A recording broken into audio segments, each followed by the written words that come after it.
მოგესალმებით. ეთერშია სოციალისტური პლატფორმის დრო TV4-ზე სოლიდარობის სტუდიიდან. და დღეს ჩვენი დღევანდელი სტუმარი არის გიორგი გვიმრაძე, საზმაუს ანალიტიკური სამსახურის დირექტორი, უფროსი.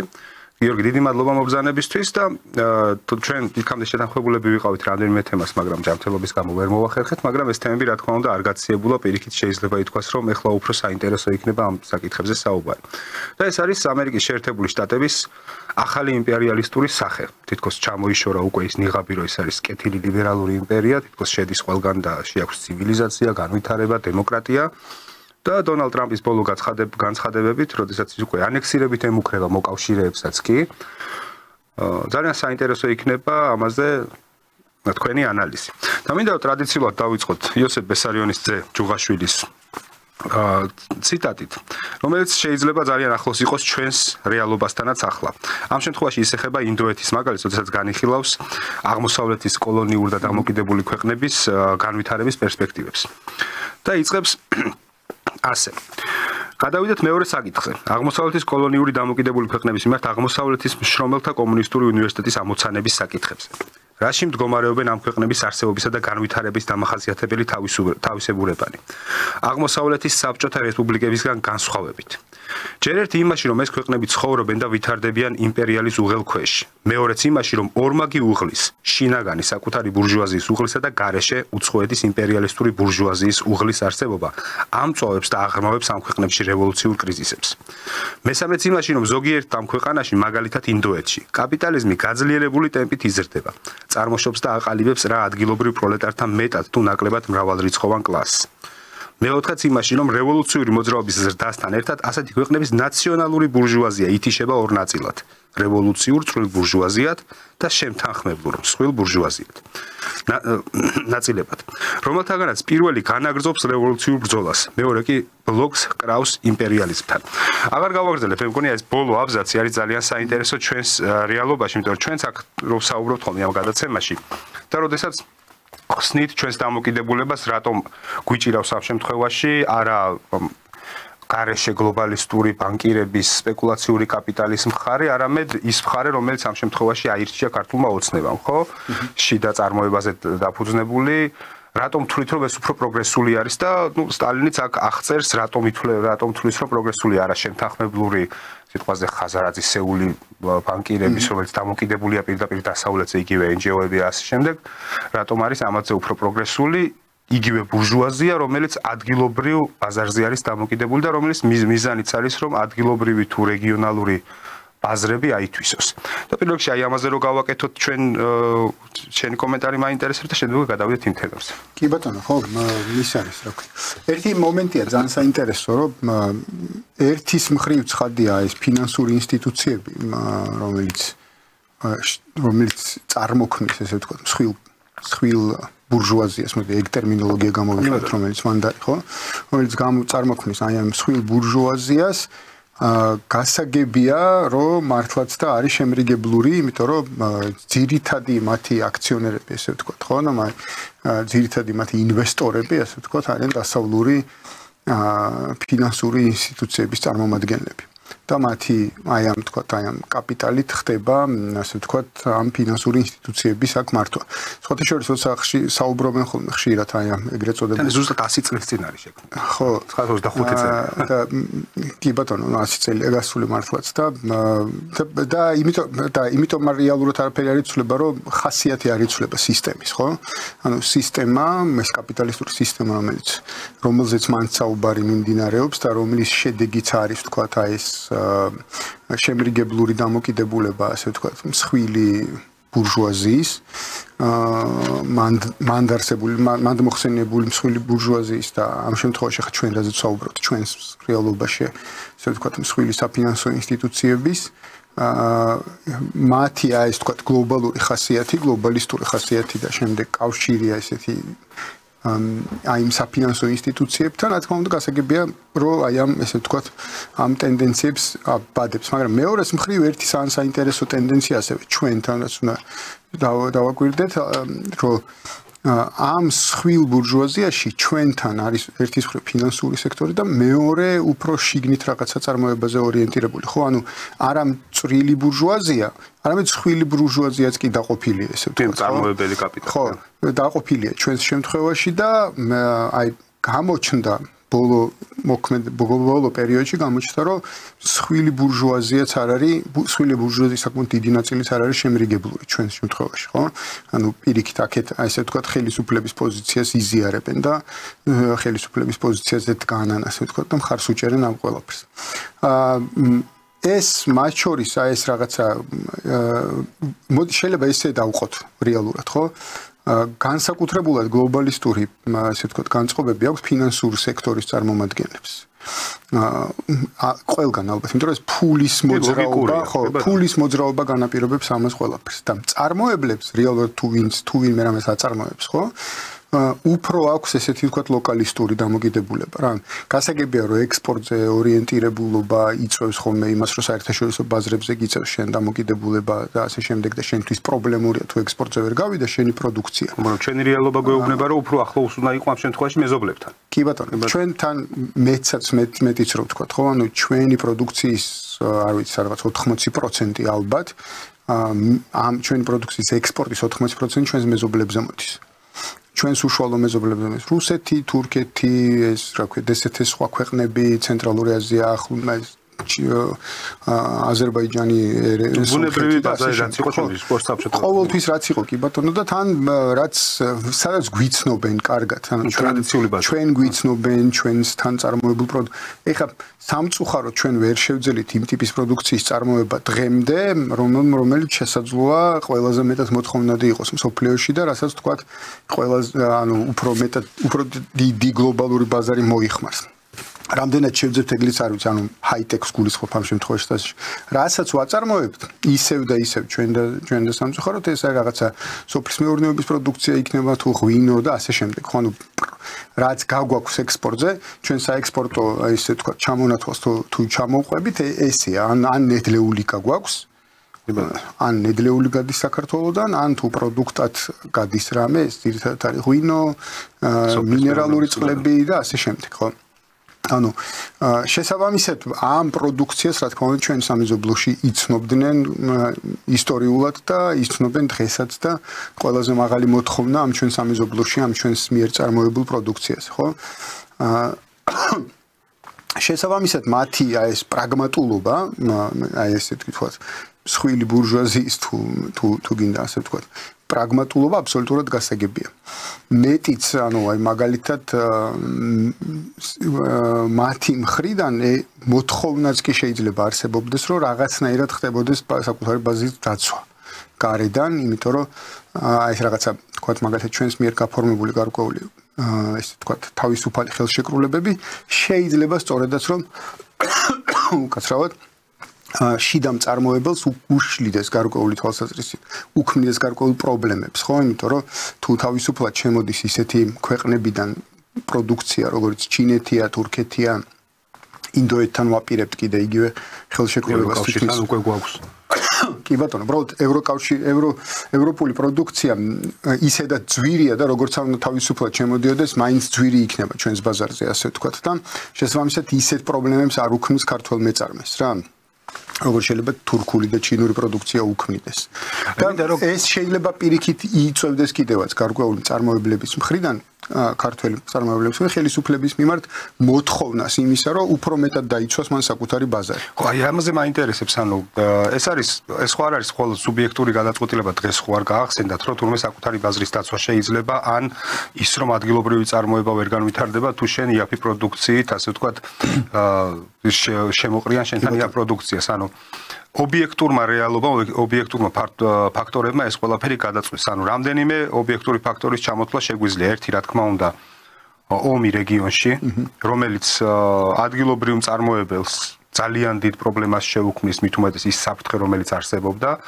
ასევე ძალიან დიდი საფრთხე შეუქმნა უკვე რო ეს ომი დაიწყო, იმიტომ რომ დაიკარგა უამრავი კავშირი, თუნდაც ნედლეულის კუთხით ავიღოთ, ხო, აღმოსავლეთ უკრაინის ნედლეული და საქართველოს ნედლეული ძალიან ახლობლობდნენ ერთმანეთს იგივე დონეცკი და სიტყვაზე ჩვენი მეტალურგია ან ჭიათურა ან აზოტი, ხო? ეს ერთი ფაქტორია და მეორე ფაქტორი არის შეგვიძლია ობიექტურად ვთქვათ, რომელიც ისე ობიექტურ ფაქტორზეა დაფუძნებული, რა თქმა უნდა, შეერთებული შტატებიდან და ევროპიდან ის ზეწოლა, რომ ეს აუცილებლად უნდა გაკეთდეს. ხო, ეს არ ვიცი, ვიღაცები დღემდე მითაყვიან, მაგრამ მე მგონი, რომ საკმარისი ფაქტი არსებობს იმის სათქმელად, რომ ომში ჩართვის მოთხოვნა რეალური იყო, ხო? და ჩვენ ამას, რა თქმა უნდა, არ ვთვლით რაღაცა მითად და პირიქით ვამბობთ, რომ ეს ფაქტები არსებობს. ანუ აი ამაზე რომ ვისაუბროთ, როგორ შეიქმნა ის ობიექტური რეალობა, რომ სიტყვაზე ჩვენ ამ შემთხვევაში ტაქტიკური მოკავშირეები ვართ ადგილობრივი ბურჟუაზიის. ანუ ჩვენ ამ შემთხვევაში ვამბობ აი სოციალისტური პლატფორმა მაგათ რა გადაცემაში ვხედავთ. ну, მოდი ესე ვთქვათ, ამას აქვს ალბათ ესეთი რა ქვია მაგას მოცემულობა, რომ პირველი, იცი, ომსაც დაუბრუნდეთ მე, იმიტომ რომ ძალიან მნიშვნელოვანი საკითხია ამის ახსნა და ამაზე ხაზგასმა, მაგრამ იმაზე ვისაუბროთ, როგორ აღმოჩნდა ის, რომ შეიძლება, მართლა ვთქვათ, სოციალისტური ჯგუფი იყოს ბურჟუაზიის მეკავშირე რაღაცა არსებულ რეალობაში. ესე იგი, სიტუაცია ასეთია რა, ანუ საბჭოთა კავშირის დაშლამ ჩემი აზრით ახლა მაგას რო ჩაუღრმავდეთ, გამოიწვია და განსაკუთრებით სტალინის ეპოქამაც გამოიწვია. სტალინსა და ტროცკის შორის ხო დაპირისპირება ძირითადად იმაზე მოდიოდა, შეიძლებოდა თუ არა სოციალიზმის დამყარება ერთ კონკრეტულ ქვეყანაში. თუ გლობალური უნდა ყოფილიყო, ანუ ერთი მხარე ტროცკი მაგალითად ამბობდა იმას, რომ აუცილებლად გლობალური უნდა იყოს და თუ გლობალური არ იქნება, არც შედგება. ანუ არ დადგება ის რეალობა, რომელიც უნდა დადგეს და მეორეს მხრივ ოდნავ მოგვიანებით უკვე სტალინი ამტკიცებდა, რომ ეს შეიძლება ერთ ლოკალურ ქვეყანაში განხორციელდეს, ხო? ჯერ ის ანუ სანამ გააგრძელებ ის განმარტ, რომ ამაში წინააღმდეგობა რეალურად ამას უბრალოდ საბჭოთა კავშირს არ ქონდა პოტენციალი, რომ ექსპანსია მოეხდინა, ხო? ანუ ამაზე იყო დაპირისპირება იმაზე იყო, რომ ტროცკის მიყავდა გადაჭეხვისკენ. ამ შემთხვევაში საკითხი, რომ ეხლავე დავიწყოთ ექსპანსია წითელი არმიით. კი ბატონო. რომელიც შეიარაღებული იყო, რავი, თოხებით მაშინ. მაგრამ ამასთან ერთად, ანუ გარკვეული თვალსაზრისით მოდი ესე შევხედოთ ამას ყველაფერს რა. მე მგონია ყოველ შემთხვევაში ესე უნდა შევხედოთ ამ პროცესს, რომ ამ თელმა ისტორიამ, საბჭოთა კავშირის ისტორიამ აჩვენა, რომ აი ეს გლობალისტური, ასე ვთქვათ, პროექტი განუხორციელებელი. მარცხისთვის არის განწირული რა, ანუ გრძელვადიანადაც და ბევრი გამოწვევის წინაშე შეიძლება აღმოჩნდეს გლობალისტური გაგება იმისა, რომ როგორ შეიძლება ეს ყველაფერი მართლა მთელ გლობუსს მოედოს, ხო? მე ესე ვთქვათ, ქრისტიანი კაცი ვარ და ქრისტიანობაზე ვერ ვიტყვი მაგას, რომ ყველა შეიძლება ქრისტიანი გახდეს თქო. მიუხედავად იმისა, რამდენად გლობალურია მისი არეალი გავრცელების, ხო? ანუ აღარ დარჩა შეიძლება ასე ითქვას, კუნძულიც კი, სადაც ქრისტიანობას არ მისულიყო და იქ ვინმეს არ ეკადაგა რა.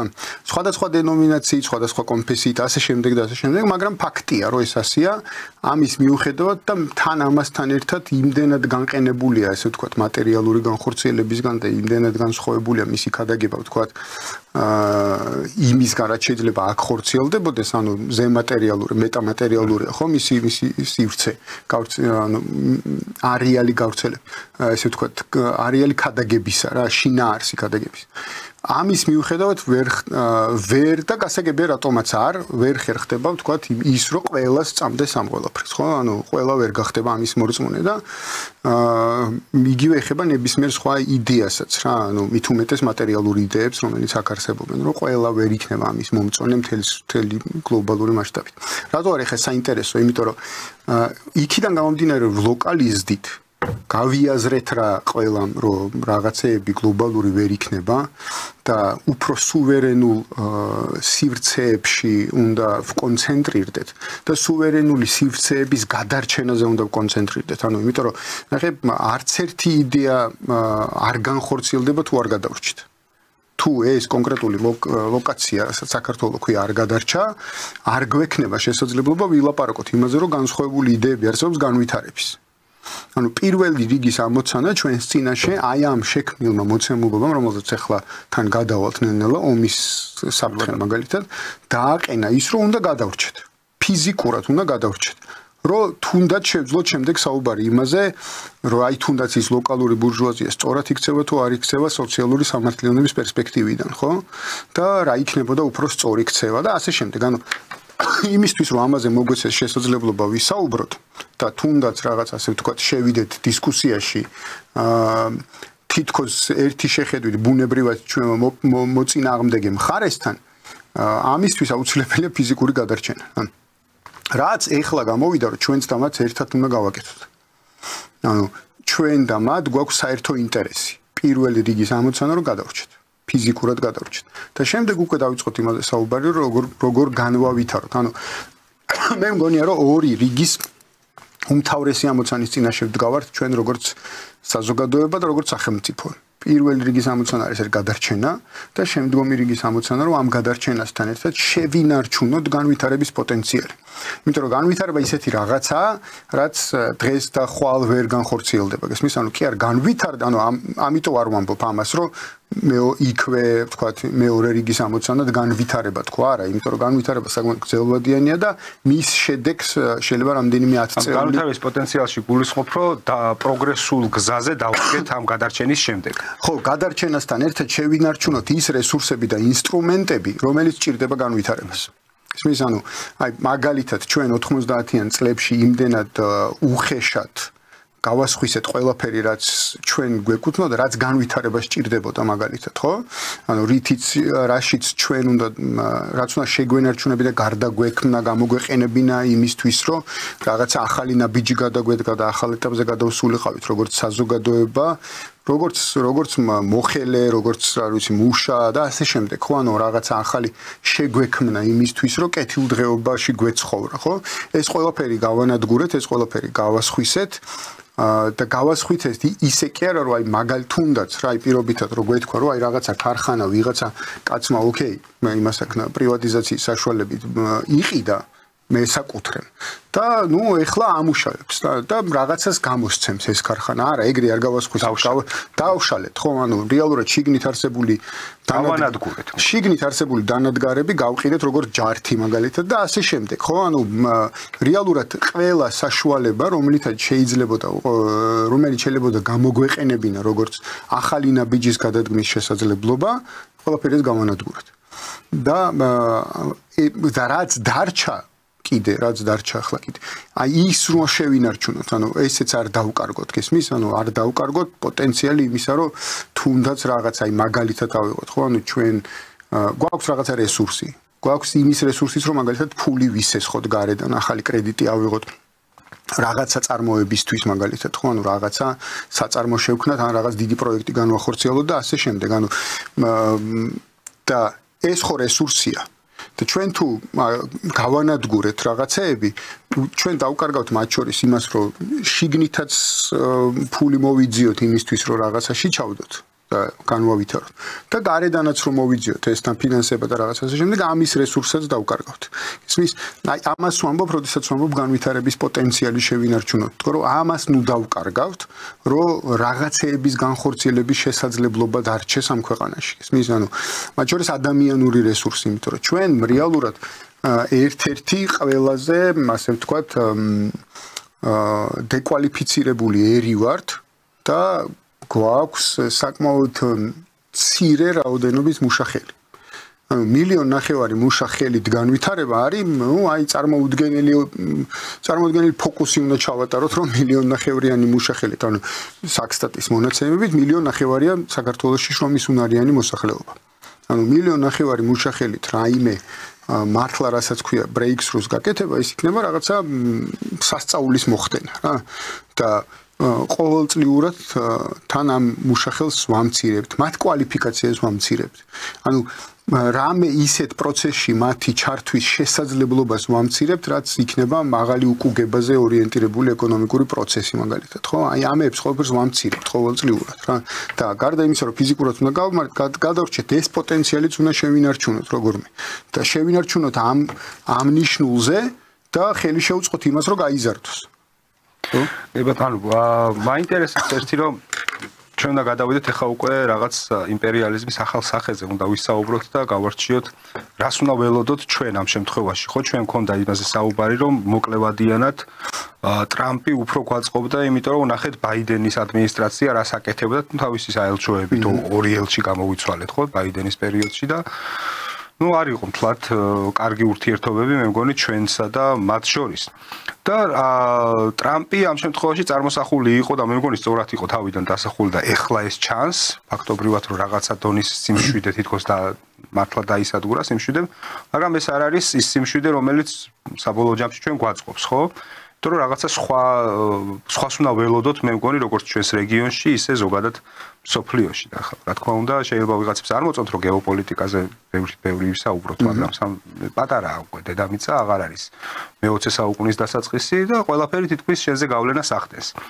და ჩვენ შევეხეთ ამ შემთხვევაში 90-იანებში რო ახსენეთ რომ დავშალეთ და გავყიდეთ, ხო? და სანამ ახალ სახეზე გადავალთ იმპერიალიზმის გავხსნათ, აი ეს ძველი სახე. აი ეს დაშლა, გაყიდვა თქვენ არ გჭირდებათ ეს ყველაფერი. ეს ხო კი დიდი სიხარულით მიიღო მაშინ ადგილობრივმა ვინც იყო რა ერქვათ მაშინ ამათ არ ვიცი ეს ხო თუ რაც ერქვათ მაგრამ ეს ხო წამოსული იყო ზუსტად საერთაშორისო მონეტარული ფონდიდან, სოფლიო ბანკიდან, რომ ეს ჯართი არ გჭირდებათ. ერთ-ერთ სტატიაში მე მგონი სხვათა შორის დღევანდელი პარლამენტარის ერთ-ერთი მამაც ამბობს ქუთაისის ავტოქარხანაზე რომ მე დასკვნა მაქვს სოფლიო ბანკისო რომ 10 წელი თუ გავიდა 15 წელი თუ დევსო ეს დანადგარი აღარ მჭირდებაო და ხო მაგიტო გავყიდეო ანუ თითქოს შეიძლება მითითება როგორც ასეთი ვერ დაარქვა მაგრამ მე მაინც ჯობია მითითება დავარქვათ იმიტომ რომ ხა დახურულ კარს მე არა იყო არ ვისაუბრეთ მაგრამ წახალისება მაინც იყო ზუსტად ეს ხო წმინდად იმპერიალისტური პროექტი იყო ის რომ აეთვისებინათ ის ბაზარი რომელიც წესით და რიგით ჩვენ მაშინდელი 80-იანების სტატიებით თუ ვიმსჯელებთ ჩვენ ვიყავით დაახლოებით პოტენციალით აზიური ვებხვების ანუ რო საბჭოთა კავშირი რო დაშლილიყო ჩვენ უნდა ყოფილიყავით ახლა დაახლოებით სამხრეთ კორეის ან სინგაპურის დონეზე განვითარებით ხო ესეთი პოტენციალი ჰქონდა თუმცა ეს პოტენციალი აი ამ წახალისებით მოისპო ეს იყო ის კეთილი იმპერიალიზმი რომელსაც ჩვენ ვხედავდით აქამდე ალბათ 2022 წლამდე და შეიძლება ბევრს ინერციით დღემდე გონია რომ ეს არის კეთილი იმპერიალიზმი ხო აი რო შევადაროთ მაშინდელი ანუ ნეოლიბერალიზმის დასაწყისის იმპერიალიზმი და უკვე ეხლანდელზეც გადმოვიდეთ აი ეხლა რას ვხედავთ ხო იცი რა კიდე ერთი ელემენტი ანუ იმ ასე ვთქვათ ბიძგებში რომელიც იყო 90-იან წლებში უნდა გავითვალისწინოთ ერთი რამე რომ გარკვეული თვალსაზრისით ჩვენთვის საკმაოდ რთული იყო იმის შენარჩუნება არ იყო მარტივი იმის შენარჩუნება და რატო არ იყო იმის შენარჩუნება მარტივი და რატო იმას ესე ვთქვათ რატო მარტივად დავყევით ესე ვთქვათ აი ამ საერთაშორისო ინსტიტუციების ესე ერთიანი სისტემის ჯაჭვი მოიშალა და ადვილად აი სწორედ ხო ანუ მაგის თქმა მინდოდა რომ ერთიანი სისტემის ჯაჭვის მოშლამ და იმიტომ რომ მაგალითად შენთან არსებობდა რაღაცა ქარხანა ან ფაბრიკა რომელიც იყო ნაწილი დიდი წარმოების პროცესის წარმოებდა მაგალითად კამაზის ხო და ანუ ეს რო გაქრა ეს ციკლი რო გაქრა უცებ აღმოჩნდა რომ ის არა უსარგებლოა ესე ვთქვათ უსარგებლოა აი ამ ნაწილის წარმოება იმიტომ რომ ამას მომთხოვნი აღარ აქვს ხო რაღაც ეტაპზე შეიძლება ეს მართლაც ასე იყო რაღაც მომენტში ანუ პირველი წლები საბჭოთა კავშირის იმიტომ რომ ხა თუ დავაკვირდებით მაგალითად თუმცა პრაგმატულად რაციონალურად უნდა გადაეწყო სხვა რაღაცა კი ბატონო ხო ანუ მე თითქმის ნახე თბილისში არის ერთი ძველი ქარხანა თბილისის ესე ვთქვათ დეტალებს აწარმოებდა თბილპრიბორი ერქვა თავის დროზე ამ მოსკოვის პროსპექტზე სქემებსაც რო აწარმოებდა ხო სქემებს აწარმოებდა და ასე შემდეგ ხო და ძალიან დიდი შენობა იყო და მე ერთხელ ვიყავი მისული რაღაც დეტალის დამზადება მინდა და პატარა საამქროა დარჩენილი ესე ვთქვათ რა იმ სივრცესთან შედარებით პატარა საამქროა დარჩენილი და ძალიან დამაინტერესა რომ რა ხდებოდა თქო აქ ხანო საქართველოში რა პროცესი მიმდინარეობდა ისეთი რომ ამ ხელა ქარხანა მუშაობდა და მითხრეს რომ არო ჩვენ გომელს ვემსახურებოდით ეს ბელორუსში ერთ-ერთი მსხვილი ის არის რა ქვია მაგას ქარხანა და იმისთვის ვამზადებდით რაღაცა დანადგარებს და რა თქმა უნდა ის რომ მოიშალა რომ იქ არავინ არ არის, იმიტომ თან ხო გახსოვს ანუ ლუკაშენკო ბელორუსში მოვიდა 1994 წელს. მანამდე იქაც დაიწყო და ამან მოასწრო რომ გააჩერა ის პროცესი, ანუ რაც ჩვენთან განვითარდა 90-იან წლებში, გააჩერა და შემოაბრუნა რაღაცა სიტუაცია. და დაიწყო ის ხელახლა აი ძველი ქარხნების გამოყენება და ასე შემდეგ. თორე იქაც დაიწყო ეს პროცესი, რუსეთში ხო დაიწყო და ანუ მთელი ეს ციკლი მოირღვა და შესაბამისად აი ეს მოთხოვნა ამ ტიპის დანადგარებზე და თქვა ნაწილებზე და ასე შემდეგ მოშლილი იყო, მინიმუმ რაღაცა პერიოდი იყო მოშლილი. თუმცა ცხადია როგორც შენ წეგან თქვი, აუცილებელი იყო ამის გადააზრება. შეიძლება თუ არა, თქვა სხვაგან მოუძებნოთ ამის გიორგის რო დასჭირდა დეტალი და მივიდა და უთხრა და გააკეთებინა. ანუ ხო შეეძლო სხვა რაღაცაზე გადაწყობილიყო. ალბათ. მე მჯერა რომ შეიძლებოდა ამის გადაწყობა, მით უმეტეს თუ გავითვალისწინებთ რომ უკვე თქვა 94 წლიდან იმავე ბელორუსში რომელსაც თქვა ეს ქარხანა ემსახურებოდა, უკვე აბსოლუტურად განსხვავებული პროცესები დაიწყო, ხო? და დიდი ხნის განმავლობაში უკრაინაშიც არ იყო ესე თლად მოშლილი ეს სისტემა, თქვა ძველი სისტემა და საკმაოდ კაიხანი აკეთებდა იგივე საქმეს უამრავი ქარხანა უკრაინის ტერიტორიაზე, რომელიც საბჭოთა პერიოდში აკეთებდა, ხო? 2013 წელს ვიყავი ოდესაში ბირთვული განურცელებლობის საზაფხულო სკოლას. მივიღე მონაწილეობა და იქ აი ეს იუჟმაში ეხლა რომ ორეშნიკით რო დაბომბეს. სხვათა შორის იქ იმის ერთ-ერთი სპეციალისტი იყო იქ მომხსენებლად მოსული მოკლედ და აი ეს იუჟმაში იყო ერთ-ერთი ქარხანა, რომელიც სწორედაც ემსახურებოდა რუსეთის ასე ვთქვათ კონტინენტთაშორისი რაკეტების საწვავის გამოცვლას. აი იმ დრომდე ესე ვთქვათ, ანუ ყირიმის ანექსიამდე ეს ქარხანა აწარმოებდა 10 წელიწადში ერთხელ თქვათ გარკვეული ტიპის საწვავის ჩანაცვლების პროცესი, იმიტომ რომ იმის საექსპლუატაციო ვადა ითხოვდა 10 წელიწადში ერთხელ განახლებას.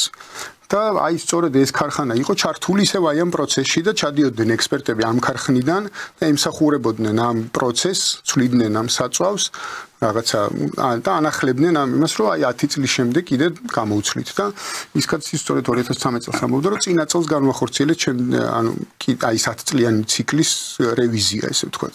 22-ში უწევდათ მოკლედ. 22-ში უწევდათ. მაგით ვამბობდნენ, ხო, იარაღი აღარ აქვს რუსებს. ხო, თუმცა ნუ ეს ის იარაღია, რომელსაც ამ ერთმა დაიფარო, სოდესმე გამოიყენოს. მაგრამ ხო, შემდეგ აი ეს ამ პროცესში უკვე ბელორუსი ჩაერთო, ესე ვთქვათ და ბელორუსული ქარხნები ჩაერინენ ამ ციკლში, ესე ვთქვათ. მოკლედ რაღაცეების გაკეთება იყო შესაძლებელი.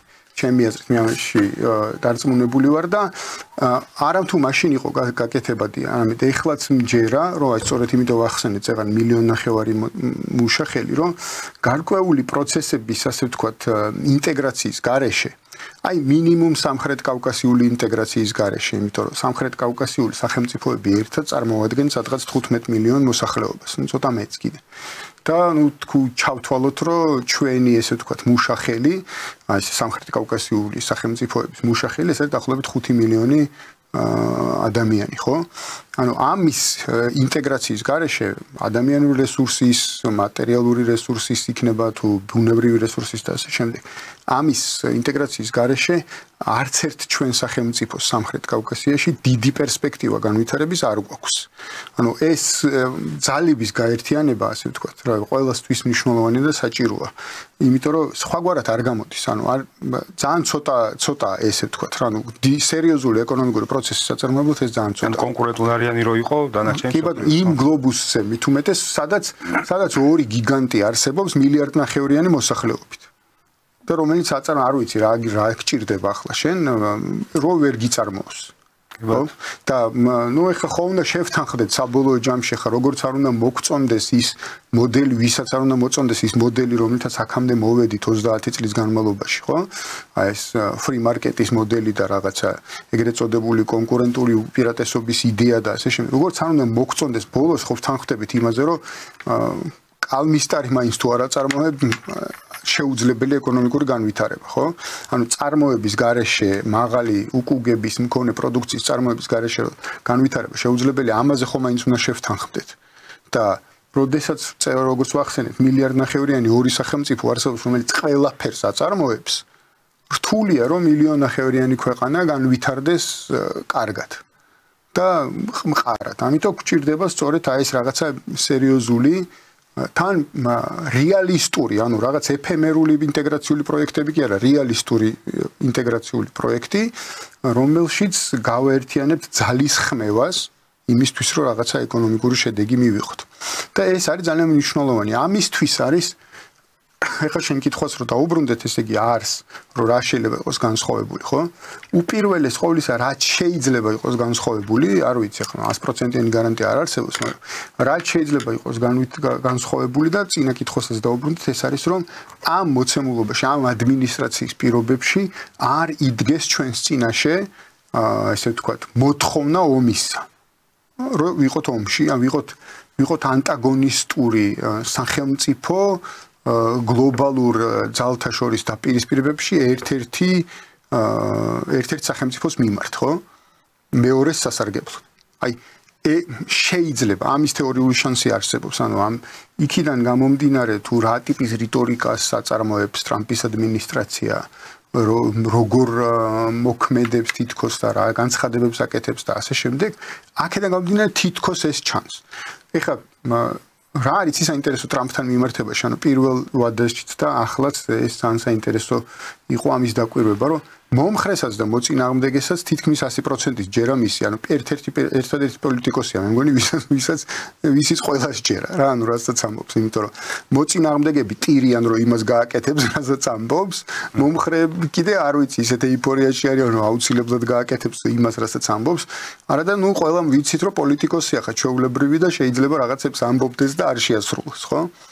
და ანუ ეს ძალიან საინტერესო ფენომენია, ნუ აი რომელი პოლიტიკოსი გახსენდება ბოლოს, რომ რასაც იტყვის, ყველაფერს ასრულებს და ყველას ჯერა თან ამის, რომ შეასრულებს აუცილებლად, ხო?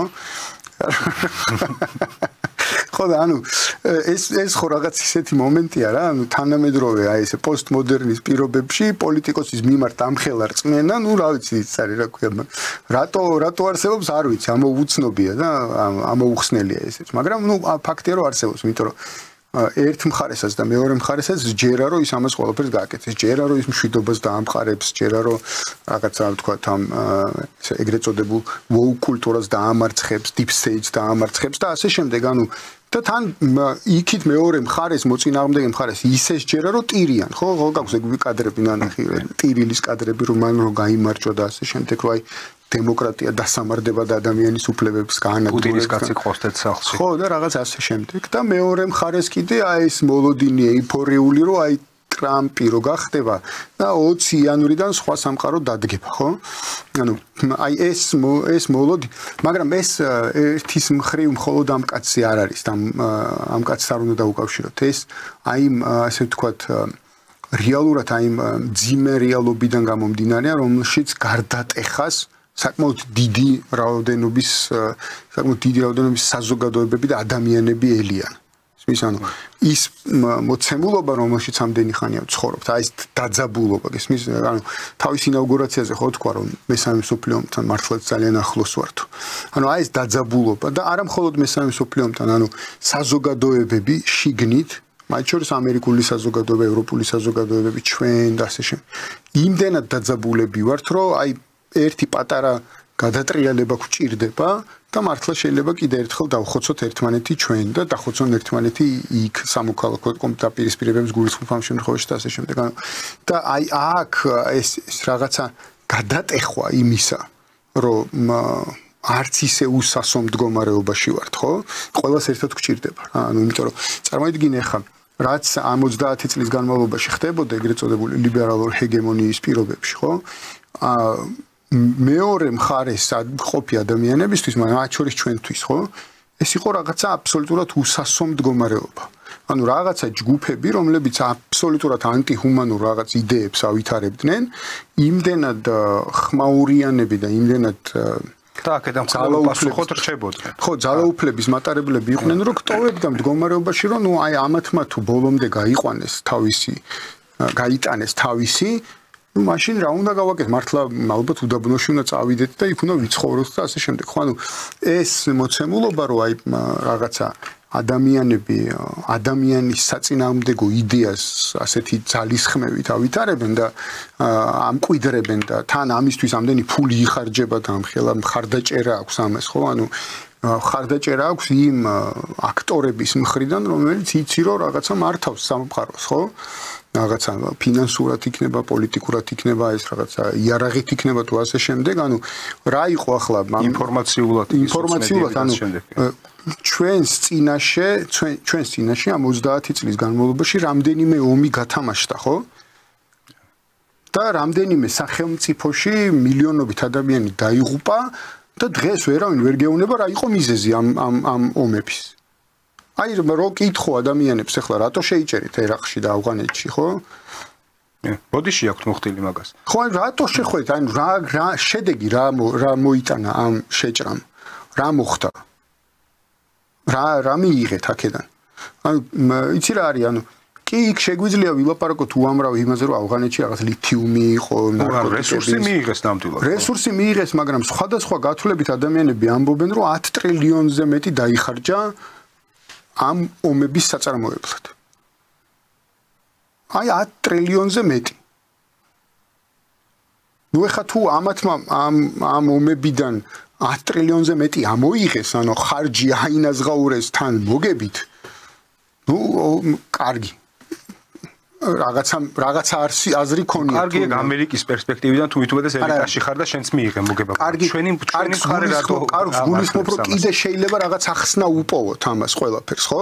ანუ კაცმა რო 10 ლარი დახარჯა და 15 მიიღო სანაცვლოდ. იტყვი რომ ამ 5 ლარისთვის უწვალია რა, რაც არ უნდა გააკეთოს, ხო? კაცი მოკლა თუნდაც რა, 10 ლარად იყიდა დანა, წავიდა კაცი მოკლა და 15 ლარი წაართვა ჯიბიდან. ხო? და იტყვი რომ ძალიან ცუდი საქციელი ჩაიდინა, მაგრამ ამ 5 ლარისთვის უწვალია კაცს. რაღაც ასეც იტყვი, მაგრამ არ ვიცი ესეც არაჩანს რომ ეს 10 ტრილიონი რომელიც დაიხარჯა უკან ამოიღეს თუ არა, ანუ რისთვის გააკეთეს ეს კარგად თითქოს არ ჩანს ისმის. სხვათა შორის აი მაგაზე რომ ვისაუბროთ, ჯულიან ასანჟს ჰქონდა ძალიან კარგი ინტერვიუ და დაჭერამდე ვამბობ ავღანეთზე ჰქონდა და ანუ ამას ისე კი არ ამბობს რომ ანუ მხოლოდ ავღანეთის საძარცვავად კი არისო გაკეთებული ამ შემთხვევაში ანუ საკუთარ მოსახლეობიდან სიმდიდრის ექსტრაქტირებისთვის იყო ანუ გადასახადის გადამხდელების ფულის დახარჯვა და მერე უკან დაბრუნება გათეთრებით ანუ ეს ეხსნის სხვათა შორის WikiLeaks-ი და ძალიან საინტერესო ინტერვიუა. აი იცი აბსოლუტურად დარწმუნებული ვარ რომ ეგ იქნებოდა ისმის ანუ რაღაცა მცირე ჯგუფმა რა თქმა უნდა ძალიან დიდი ხეირი მიიღო ხა ყველა მართლა ხო არიზავდნენ ამას ყველაფერს აბსოლუტურად დარწმუნებული ვარ არსებობს გლობალური ომის პარტია. ხო რაღაცა მცირე ჯგუფი რო აქედან დიდ ხეირს მიიღებდა ეს გასაგებია მაგრამ მთლიანობაში რო ავიღოთ აი ესე რა ადამიანები ხო ცხოვრობენ ამერიკაში ხო ამერიკაში ხო ადამიანები ცხოვრობენ ანუ 350 მილიონი მოსახლეობა ხო და ომი არ იყო დაწყებული ჯერ კიდე განცხადებების დონეზე იყო მისული როდესაც ამერიკული საზოგადოება ამ კამპანიას აპროტესტებდა ბრიტანული სხვათა შორის და ასე შემდეგ ხო ანუ იქ ხო ადამიანები არიან მათ ინტერესსაც ხო ლეგიტიმურია ეგ ინტერესიც ხო და სტრატეგიულად ანუ გლობალურად რა გამოიწვია ამან რა შედეგები მივიღეთ და ასე შემდეგ ანუ მე იმ ესე ვთქვათ აი საბოლოოდ რომ განვმარტოთ რა კი 5 ლარი ვიღაცა მიშოვა მაგრამ ამ 5 ლარის საშოვნელად ამან რაც იკადრა ხო კაცობრიობის წინაშე ეს არის უდიდესი დანაშაული აი ამ 5 ლარისთვის რა აი კაცობრიობის წინაშე ეს არის უდიდესი დანაშაული ხო და პირველსავე სიტყვასაც ზედა რომ მოვიდეთ ესე იგი იქნებ აი ამ მოცემულობაში ჩვენ ავწდეთ ამ ომს ჩვენ ავწდეთ ამ დაპირისპირებას ჩვენ ანუ ავწდეთ იმას რომ ჩვენ არ ვიყოთ განხილული ისევ და ისევ ერთი კონკრეტული სახელმწიფოს მიერ როგორც ინსტრუმენტი მეორე სახელმწიფოსთვის ცუდი საქმეების გაკეთების ანუ ძალიან კარგი არის ზუსტად ეს საკვანძო სიტყვა ჩვენ ამ შემთხვევაში ეს ტიკრისები ისე არ ილახება რომ სადღაც არ გადავიდეს ისრები და ამის მაგალითად ჩვენ გვაქვს აი ბოლო მაგალითი რო ავიღოთ მექსიკური კარტელების ტერორისტულ ორგანიზაციებად გამოცხადება რომელიც უკვე ძალაში შესულია ანუ ტერორისტები არიან ამერიკის კანონმდებლობით და ვიღებთ ამ შემთხვევაში რას, რომ თუ მექსიკური კარტელი, როგორც მექსიკური კარტელი არსებობს, როგორც ნარკო რეალიზატორი ორგანიზაცია, ეს არის მექსიკის შიდა პრობლემა, ხო?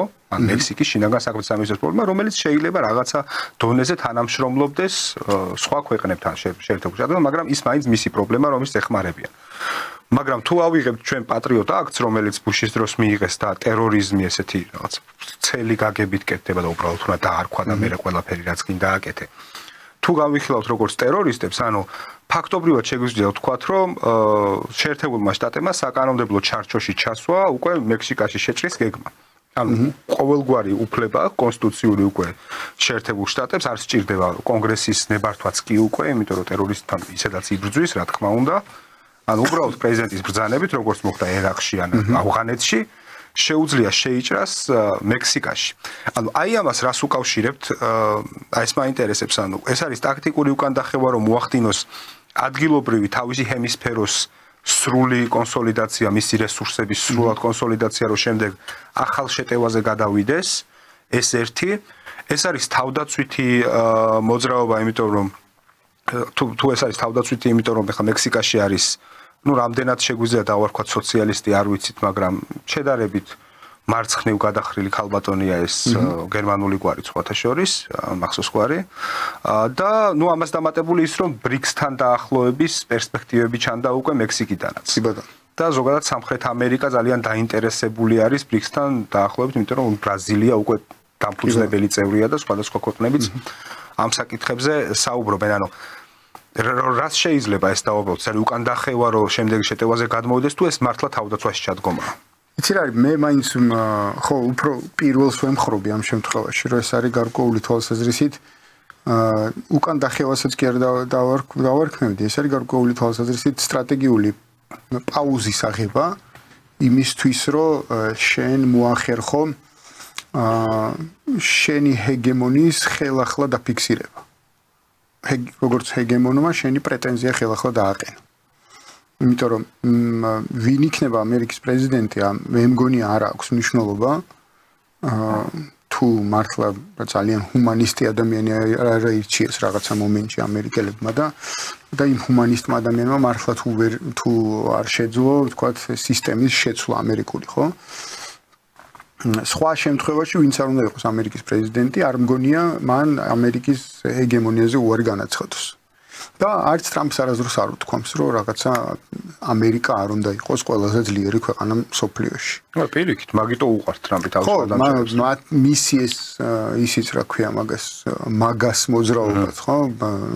გავხარდოთ ამერიკა ხელახლა ძლიერი ამერიკა პირველი და ასე. ამერიკა უპირველეს ყოვლისა არის ერთ-ერთი ისეთი ყველაზე მეტად მოწონებული, თქვათ, ამერიკელების მიერ ისე ვთქვათ, სლოგანი და მოძრაობა და ასე შემდეგ. თუმცა ცხადია, რომ ამერიკელების უმრავლესობა ამ სიძლიერეში პირველ რიგში გულისხმობს იმას, რომ ამერიკაში დაბრუნდეს ქარხნები და წარმოება და ადამიანები ისე იყვნენ დასაქმებულები ამერიკულ ქარხნებში და made in USA ეწეროს რაღაც პროდუქტს, ხო? ანუ ვიღაცას ქონდა პატარა ვიდეო ამას წინათ, რომ ტრამპის მაღაზიაში საკმაოდ დიდი ნაწილი აი ეს ტრამპის პროდუქციის, რასაც ტრამპი აწერია და მაგა აწერია და რაღაცეები არის წარმოებული ჩინეთში. ბირკებს სათვარიელებდა რა. შენი ჭყონიას და რუსეთში კოკაკოლის ამბავია, ხო? ხო, რაღაცა ეგეთია, კი ბატონო, ანუ ამიტომ ხო, აი ეს მე როგორც მესმის ამერიკელების საკმაოდ დიდი ნაწილისთვის მაგა უკავშირდება ამ ტიპის სიძლიერეს, ეკონომიკურ სიძლიერეს და წარმოებლურ სიძლიერეს, რა, რომ შენს პროდუქტს აწარმოებ და პირიქით შენ ხარ ერთ-ერთი ყველაზე დიდი მიმწოდებელი გლობალურ ბაზრებზე იმ ყველაზე საჭირო პროდუქტების, რომელიც ყველას სჭირდება და ასე შემდეგ. მანქანის ჰაი-ტეკის ასე შემდეგ, ხო? ანუ ყველაფერი აი ამ სივრცის, რაზეც იდგა ამერიკული ესე ვთქვათ, რასაც ეფუძნებოდა ესე ვთქვათ ამერიკული სიძლიერე, რომ აი ამერიკული მანქანა და რაღაცა ასე შემდეგ, ხო? ანუ ეს ყველაფერი აი შენ ეს დაიბრუნო. ეს სიძლიერე დაიბრუნო, ხო? ამას უკავშირდებოდა. მაგრამ ამ რა თქმა უნდა გავითვალისწინოთ, რომ ჰეგემონიაზე უარს არასდროს არ იტყვიან ამერიკელები და ვინც არ უნდა იყოს პრეზიდენტი არ იტყვის. ამისი ჯერა. ამიტომ მაგრამ მეორეს მხრივ ჰეგემონიამ, ანუ ბოლო წლების განმავლობაში ჰეგემონიისთვის გაკიდება ამერიკის მხრიდან ანუ ჰეგემონიაზე გაკიდებამ გამოიწვია ის, რომ ამერიკელები ძალიან ახლოს მივიდნენ იმ წერტილთან, სადაც ამ ჰეგემონიისთვის მას მოუწევს საკმაოდ დიდ მოთამაშეებთან სერიოზული დაპირისპირება, არა პროქსი დაპირისპირება, არამედ სერიოზული დაპირისპირება. იმიტომ რომ მაგალითად კი უკრაინაში გარკვეული თვალსაზრისით მოახერხეს რომ არ ჩაერივნენ პირდაპირ ამ კონფლიქტში, ხო? მაგრამ არ იყო ეს ესეთი არც მარტივი იყო და არც უპირობო იყო თავიდანვე რომ არ გადაიზრდებოდა ეს კონფლიქტი რაიმე განსაკუთრებულ ასე ვთქვათ დიდ დაპირისპირებაში, ხო? ანუ ყველა ის ფორმა, რომელიც ამერიკელების მხრიდან იყო გამოყენებული უკრაინის კონფლიქტში, ვთქვათ, უკრაინის დასახმარებლად, სულ ატარებდა მასთან ერთად იმ რისკს, რომ როგორ უპასუხებს ამას რუსეთი. ხო? ანუ აი ბეწვის ხიდზე იყო. ხო, და ეს პასუხი რაში გადაიზრდება? სულ და ყველა ამითი დაძაბული იყო, ხო? იგივე რო ავიღოთ მაგალითად ტაივანში რო რამე მოხდეს, იგივე მდგომარეობაში აღმოჩნდება უცებ ამერიკა, რომ როგორი ექნება ჩინეთს პასუხი ამერიკელების მიმართ, ხო? და ასე შემდეგ. ანუ და ამერიკული, ესე ვთქვათ, establishment-ი განიხილავს და არჩევნებამდეც კი განიხილავდა ესე ვთქვათ თავდაცვის სტრატეგიის რევიზიის დროს იმას, რომ ამერიკას არ შესწევს უნარი დღეს კონვენციური ომი აწარმოოს ჩინეთთან და რუსეთთან ერთად აღებული. და ცალკეულ ელემენტებში სამხედრო თქვათ წარმოების ცალკეული ქვეყანა ჩინეთი და რუსეთი იმდენად წინ არიან წასული, მათი შეფასებით ვამბობ, რომ იმ კომპონენტებში აუცილებელ მარცხს განიცდის ერთ-ერთზეც კი. იმ კონკრეტულ კომპონენტებში, ანუ ერთ-ერთზე საკუთარი გამარჯვების სწამთ, მაგრამ გარკვეული კომპონენტებია, სადაც ჩამორჩებიან. ისმის და ორივესთან ერთად საერთოდ დიდ ტრაგედიად არის დასახული და წარმოდგენილი, ესე ვთქვათ, კონფლიქტი, კონვენციური კონფლიქტი. არა კონვენციური ხა ბირთვულ კონფლიქტზე საერთოდ უნდა ალბათ მოვერიდოთ კიდევაც საუბარს ისეთი საშიში რამეა ეგ ყველაფერი, ხო? ანუ მოვერიდოთ გულისხმობ საერთოდ არ ვილაპარაკოთ კი არა, ანუ წარმოდგენაც კი შეიძლება გზარავდეს ადამიანს, რა შეიძლება ამან გამოიწვიოს. ამიტომ კონვენციური ომით საკმარისია ისიც კი იმხელა ტრაგედია იქნება, ხო? წარმოიდგინე ხარ, 1 მილიარდ ნახევარი, 150 მილიონი და 350 მილიონი ადამიანია აქეთ-იქით. და კიდე მათი მოკავშირეები. ანუ რა მასშტაბის ტრაგედიაზე ვსაუბრობთ, უკვე გასაგებია, ხო? და შესაბამისად ეს რეალისტური მდგომარეობა იმისა, რაც ტრამპმა თქვა, რომ მესამე მსოფლიო ომთან ახლოს ვართ, ეუბნებოდა ამერიკელებს ჩემი ღრმა რწმენით, რომ ჰეგემონიისთვის ახლა ბრძოლა ჩვენი მარცხით დასრულდება. აუცილებლად. ჩვენ სამხედრო თვალსაზრისით უამრავი ხარჯი გავწიეთ ბოლო წლების განმავლობაში, ვინახავთ უამრავ ბაზას სოფლიოში და შედეგს, ესე ვთქვათ, მატერიალურ შედეგს შესაბამის არ ვიღებთ ამ შენახვიდან, ვინახავთ უამრავ რეჟიმებს გლობალურად, ვინახავთ ჩვენთვის აბსოლუტურად უსარგებლო NGO-ებს, მედია საშუალებებს და ასე შემდეგ და რისთვის, ანუ რა იდეის გასავრცელებლად, ხო? ანუ როგორ ეხმარება ეს ყველაფერი ამერიკულ ჰეგემონიას საბოლოო ჯამში. საბოლოო ჯამში გამოვიდა რომ პირიქით, ანუ ეს მთელი ჩვენი ეს იდეოლოგიური ჰეგემონია, ლიბერალური ჰეგემონია შემოგვიტრიალდა იმით, რომ თელს ევროპაში გავაძლიერეთ ლიბერალიზმის მიმართ ანტაგონისტურად განწყობილი ძალები. ხო? იბათ. აი ამაზე მინდოდა თქო სათხშორის რამდენად თეატრალურად აღიქომ თუ რეალურად აღიქომ დაპირისპირებას, აი თუნდაც საფრანგეთმა რო გააკეთა, მე მგონი გუშინ გააკეთა განცხადება, რომ ჩვენ დავიცავთო დანიასო. გრენლანდიას ჩვენ დავიცავთო და რა ჯაღაჯარი, ანუ ეს რეალურია პირველ რიგში შენი გადმოსახედა თუ უბრალოდ პოლიტიკური რიტორიკაა, რომ თავისივე საზოგადოებებში რაღაცა რწმენა შეინარჩუნონ მთავრობების მიმართ, იმიტომ რომ საფრანგეთმა მართლა რამდენიმე კრიზისი გამოიარა, ეს პრემიერ-მინისტრის ძლივს დაამტკიცეს, რომელიც ყავთ, გერმანია ეხლა მოლოდინშია, თებერვალში იქნება არჩევნები, ხო? ეს ერთი საკითხი და აი მეორე საკითხი მაინტერესებს, რამდენად ერთიან თამაშად შეგვიძლია შევხედოთ, იმიტომ რომ აი ამერიკის ხასიათზე რო ვისაუბრეთ და რო არ შეიცვლება.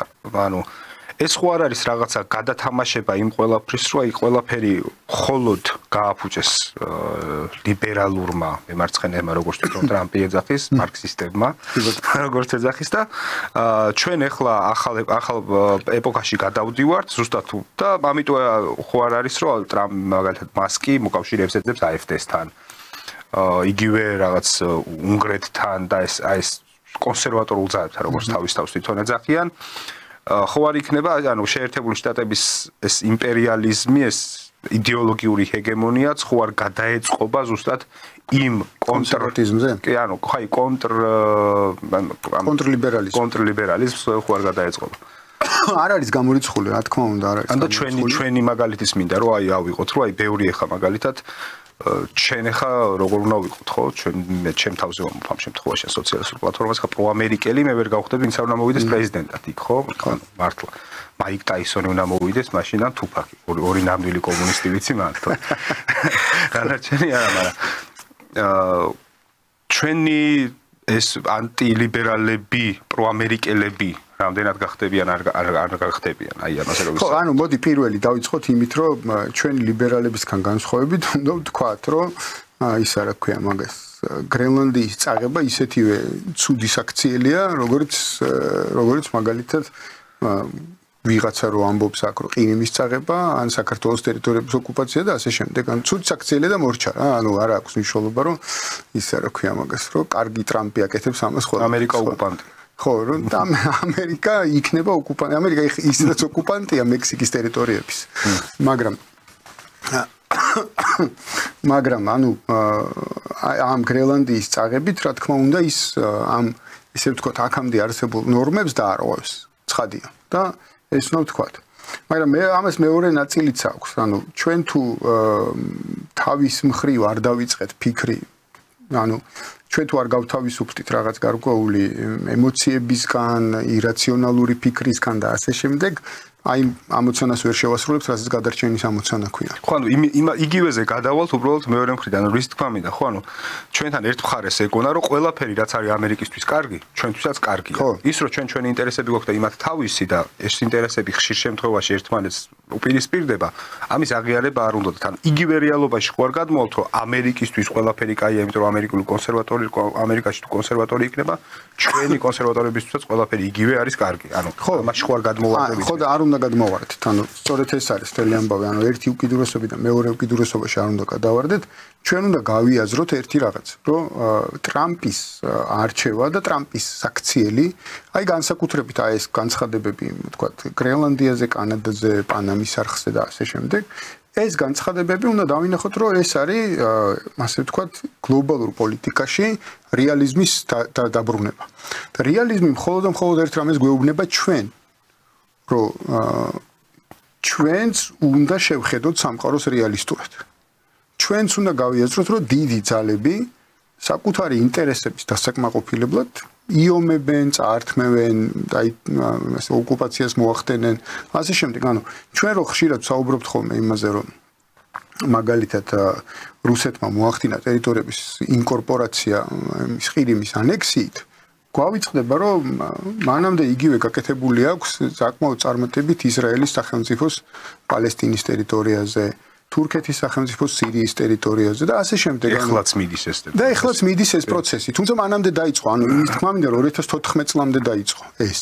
და ამას არ ვახსენებთ ხოლმე და არ ვამბობთ ამას. თითქოს იქ მოსულა.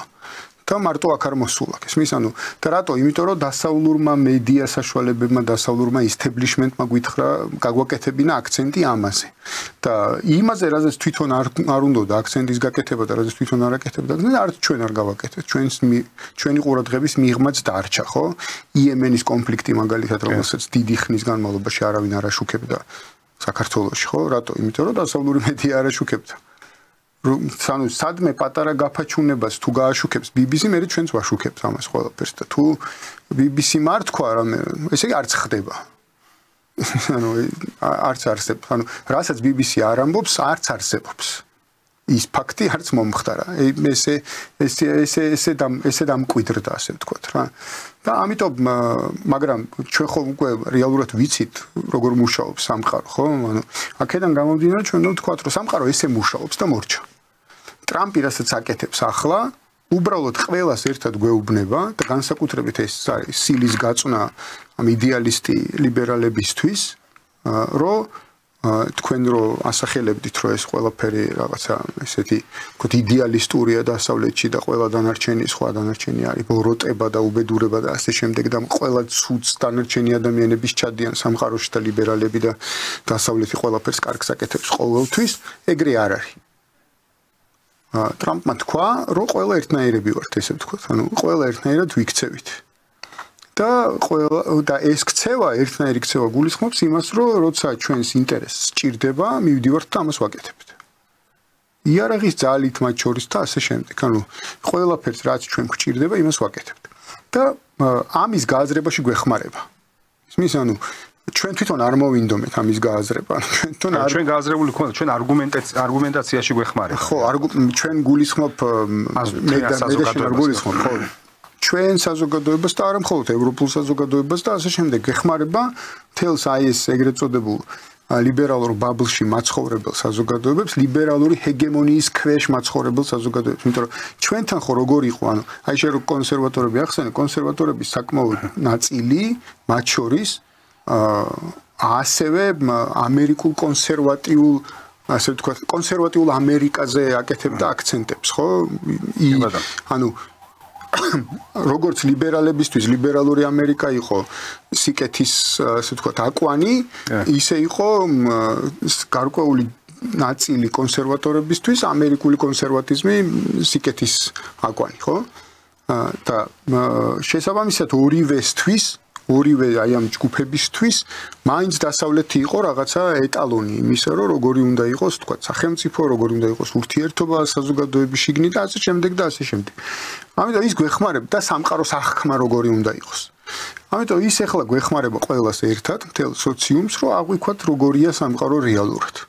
საკუთარი ქცევით, საკუთარი ლაპარაკით, საკუთარი განცხადებებით და ასე შემდეგ და მადლობა მას ამისთვის რა რომ ეს აკეთებს რა ის რაც ჩვენ უნდა გვეკეთებინა და ვაკეთებდით მაგრამ არც ვერ ვაკეთებდით ამას საკმაოდ ეფექტურად იმიტომ რომ საკმაოდ დიდი რესურსი იხარჯებოდა საწინააღმდეგოს მტკიცებისთვის ხო საწინააღმდეგოს მტკიცებისთვის და გაჩუმებისთვის იმ დაკენსელებისთვის და ასე შემდეგ და ამიტომ ეხლა ეს ასე არ არის თითქოს ხო ახლაც კი მაგალითად ერთ-ერთი ჩვენი და თქვენ ხო ამის დიდი გამოცდილება გაქვთ კიდე ფუკოს კანკარაშიც ისა რა ქვია დარეპორტება და შეზღუდვას თქვენ კონტენტის სოციალურ მედიებში მათ შორის TikTok-ზეც და ასე შემდეგ ხო ანუ იმხელა დიდი გავლენები აქვს ამ ჯგუფებს ამ დაფინანსებიდან გამომდინარე და კავშირებიდან გამომდინარე რომ რაღაცას ადგება იტყვის როგორც ცუკერბერგმა თქვა რომ აი ეს პოლიტიკურად მიზანშეწონილობიდან გამომდინარე გადაწყვეტს რომ ეს რაღაც არის დეзинფორმაცია და დაგიბლოკავს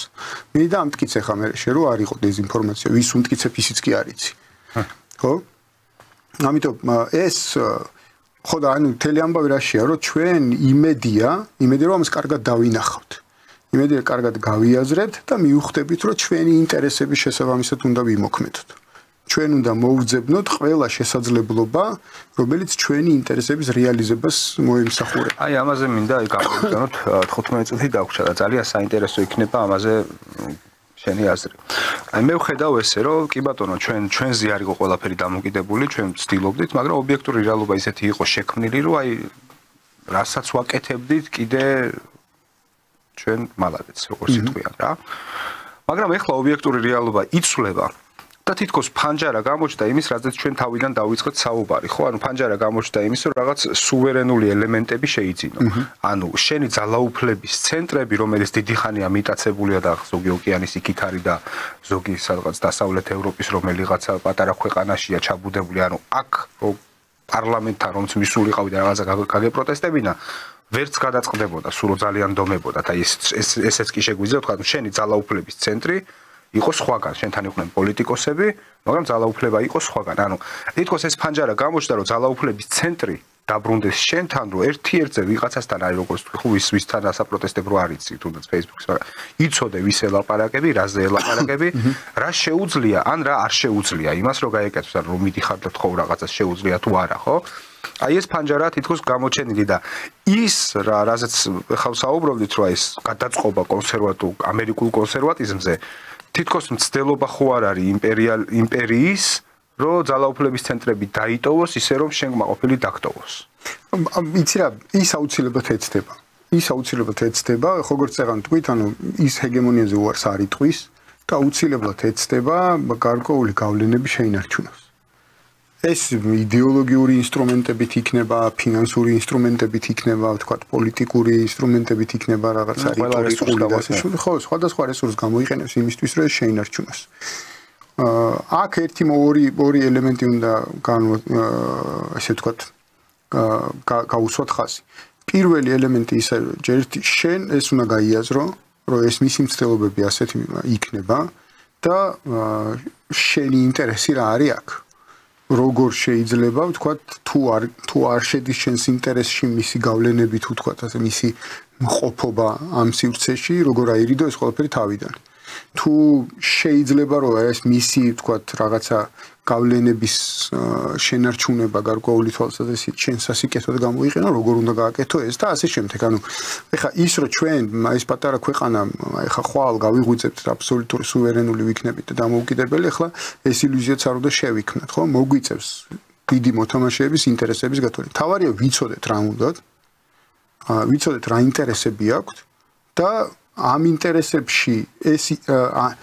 ინტერესების რეალიზება ისე მოხდეს მათი მხრიდან, რომ ჩვენი ინტერესები არ დაზარალდეს.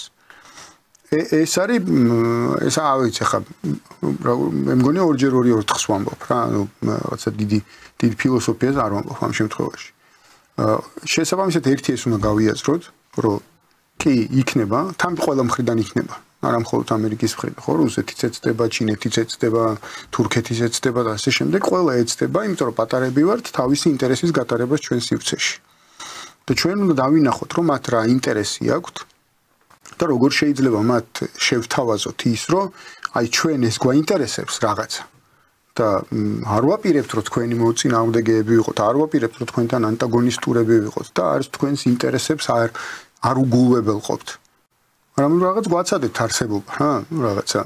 ხან ეხლა ხო ამ ფანჯარაში ვართ რეალურად ჩვენ. ხო, ანუ თუნდაც 3+3 წინა გადაცემის დაცვისაუბრეთ ჩვენ, ანუ. ხო და შესაბამისად ერთი რომ უნდა გავიაზროთ აი ეს ინტერესები, როგორ შეიძლება ეს ინტერესები არ იყოს ჩვენ დამაზარალებელი, როგორ გადავრჩეთ ამ ინტერესებში, ამ ინტერესების ზოგი დაემთხვევა, ზოგი დაუპირისპირდება და ასე შემდეგ. როგორ უნდა გადავრჩეთ ამაში ყველაფერში და მეორე, ცხადია რომ ამასთან ერთად ამერიკელები რა თქმა უნდა უამრავ რამეს ეცდებიან, მაგრამ სხვაებიც ეცდებიან ბევრ რამეს.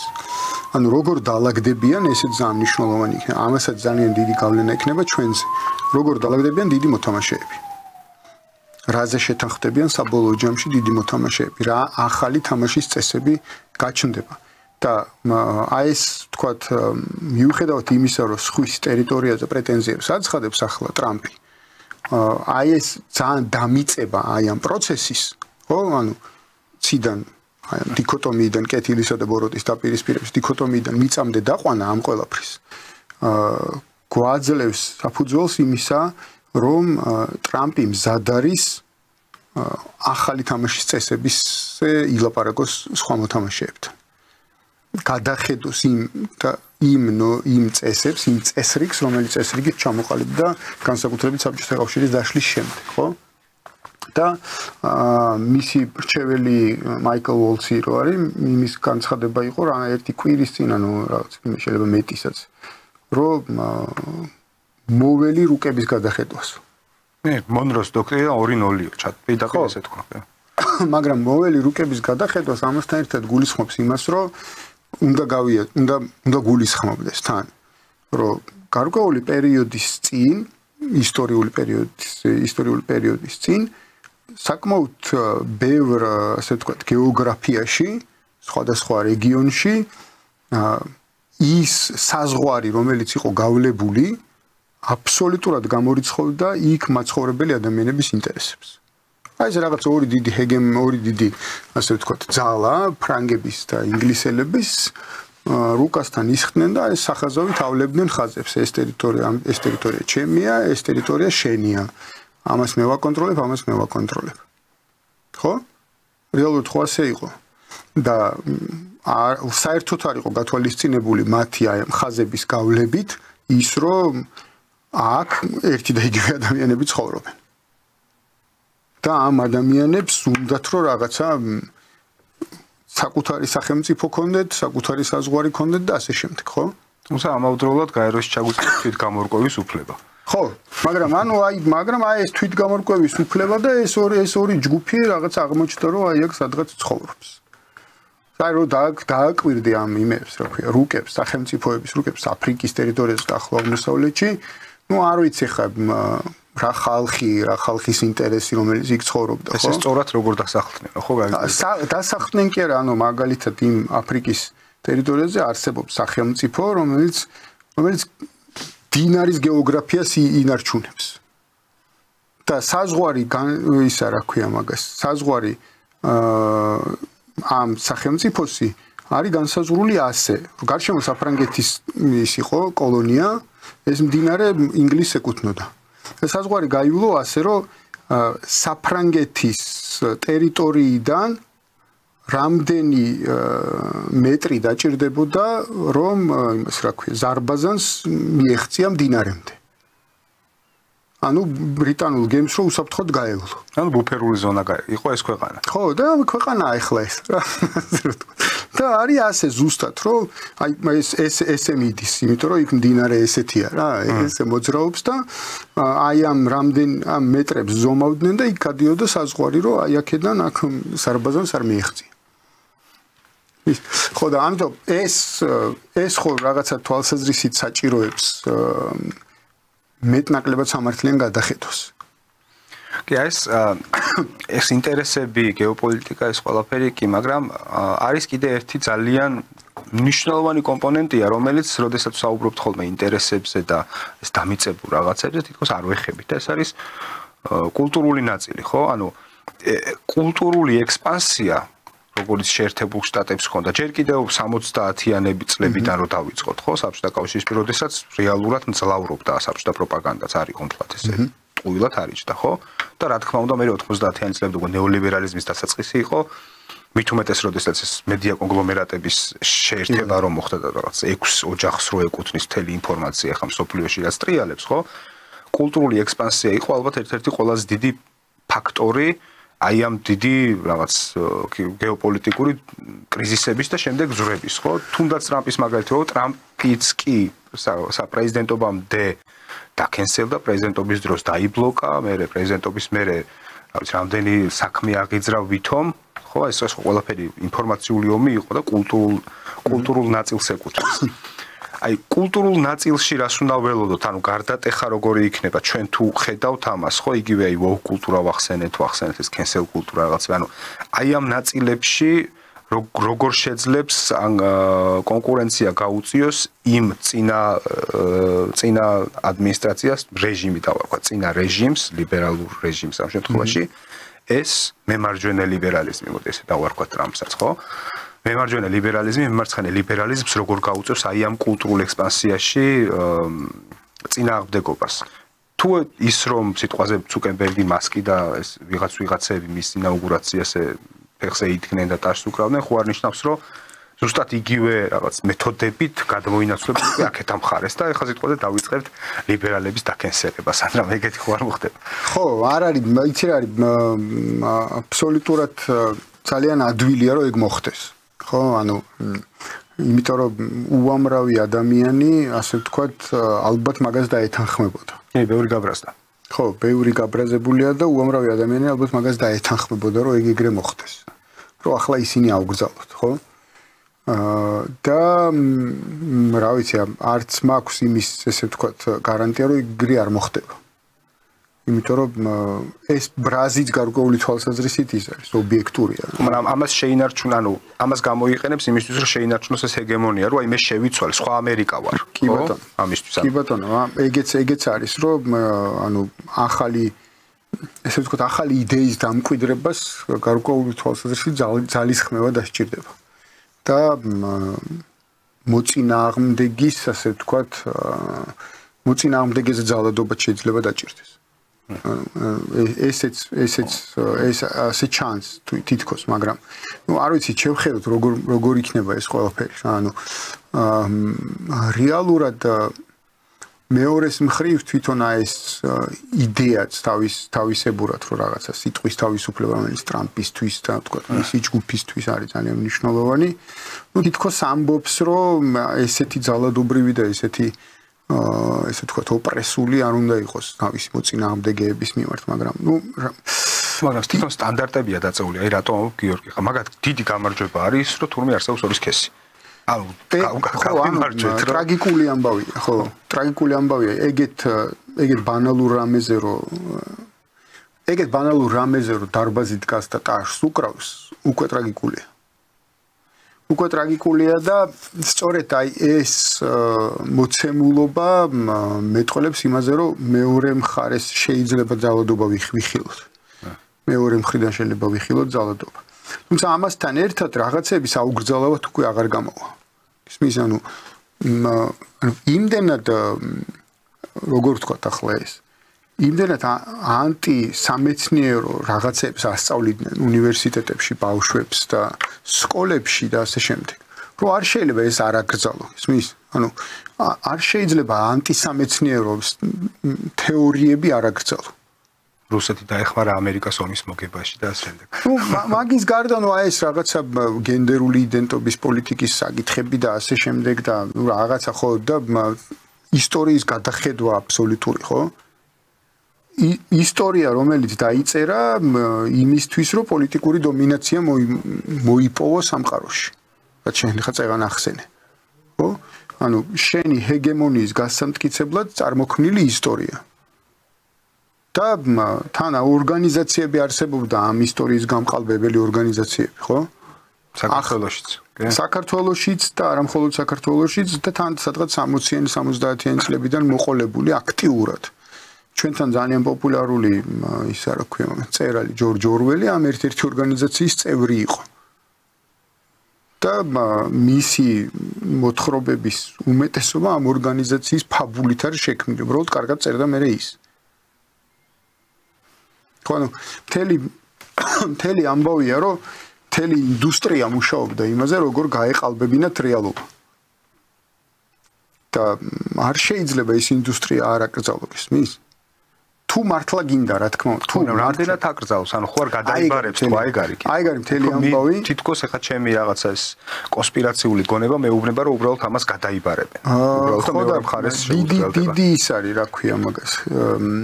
სტუნება მე მგონია მათი მხრიდან რომ ეს გადაიბარო. იმიტომ რომ კარგი ინსტრუმენტია იმისი, მაგრამ მეორეს მხრივ არის მათთვისვე, ტრამპისთვისვე მაგალითად ასევე საკმაოდ დიდი საფრთხე იმისა, რომ ეს ინსტრუმენტები თუ დატოვე, ხვალ ამ ინსტრუმენტებს, ესე ვთქვათ, დნმ-ში აქვს შენ საწინააღმდეგოდ მოქმედება.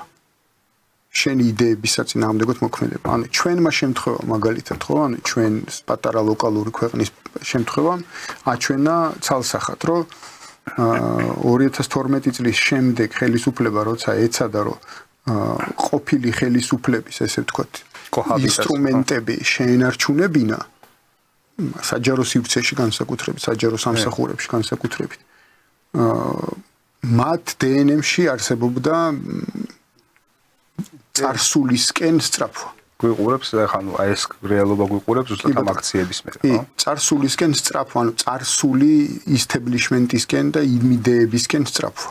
და ეს იდეები რა იყო ხა მართლა მიშიზმისკენ, მიშას მიმართ ის სიმპათიებზე კი არ არის საუბარი, არამედ ქვეყნის გარედან მომდინარე დირექტივების ერთგულება. აი დნმ-ში ჩადებული იყო ეგ, რომ შენ რასაც შენი მინისტრი, ვთქვათ, ანუ შენი პოლიტიკური ხელმძღვანელობა რასაც გეტყვის, იმაზე უფრო მნიშვნელოვანია ის დირექტივა, რომელიც გარედან მოდის. ვინც გინდა იყოს? ხო, ვინც გინდა არ აქვს აურჩეველი ვიღაცა, ბიუროკრატი. ხო, არ აქვს მნიშვნელობა, ვინ გეუბნება ის, რა ქვია, ვიღაცა ევროპელი 20%-მა რო აირჩია ეგეთი ამომრჩევლის 20%-მა. ზოგი არც აურჩევია. თანახი როგორ არის? ავიღოთ ევროპარლამენტარები. ევროპარლამენტარების უმრავლესობა თითქმის არჩეულია სადღაც იმ პროცესის შედეგად, იმ არჩევნების შედეგად საკუთარ ქვეყანაში, სადაც ამომრჩევლის 20-30% მივიდა, ხო? და ამ 20-30%-ის უმრავლესობამ დაუჭირა ამას მხარი. ანუ სადღაც ამომრჩევლის 16%-მა რა, უხეშად რო ავიღოთ, 16-20%-მა მთელი ქვეყნის ამომრჩევლის აი ამას რო წარმოადგენს ის კაცი რო გეუნება რაღაცას, ის შენთვის ბევრად მნიშვნელოვანია, იმიტომ რომ ის გეუბნება და იმიტომ რომ ეს შენს დნმ-ში დევს. კი ბატონო.